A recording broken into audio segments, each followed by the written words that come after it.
Brilliance Audio presents Cherish Me, a Stark Ever After novella by J. Kenner, performed by Sophia Willingham and Jason Clark. I turn just in time to see Laura, my oldest, grab her little sister's hands. Both girls lean back, their eyes to the sky as they spin and spin and spin, until finally they let go and tumble into a dizzy heap on the play mat next to Dallas and Jane Sykes' massive swimming pool. "Very nice," Damien says, shooting me a sideways grin as he squeezes my hand. It's 4:30, and the setting sun casts a golden haze over the yard, making Damien's raven black hair gleam. "Can I spin and then jump in the pool?" Laura asks. "Pretty please?" She's 5 now, and convinced that she can do anything and everything without repercussions. Sometimes I think that might be true. She's Daddy's little girl after all. "No, you can't," I say, adjusting my blanket. I'm stretched out on a comfy outdoor sofa, my legs curled up so that my feet are just brushing Damien's thighs. Normally, he'd be resting one hand on my leg, but today he's cradling Mystery, Dallas and Jane's baby daughter, who's cooing sleepily in his arms. "But, Mommy..." "Laura?" I put on my stern mommy voice. "The pool is too cold, and you don't want to be sick for the rest of our trip, do you?" "We won't get sick," Laura says. "I'm healthy as a horse. Grandpa said so."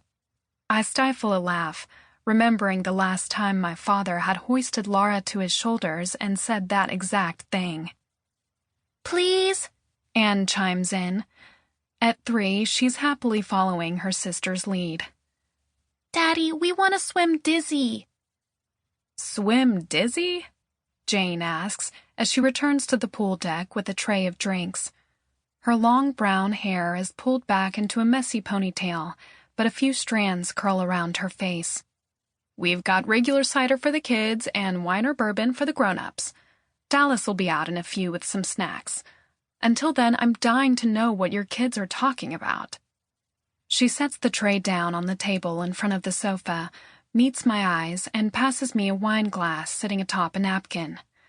I give her a quick, shared smile as Damien starts to explain. "Laura discovered the joys of getting dizzy, then jumping into the pool with her eyes closed this summer." His smile reaches his dual-colored eyes, the corners crinkling in a way that I find wonderfully sexy. "I tried it too, and I have to say she has a point." I shake my head in mock exasperation, but I do understand the appeal. The sensation of being totally helpless and disoriented. The thrill of conquering all of that as you get your bearings and the world rights itself again.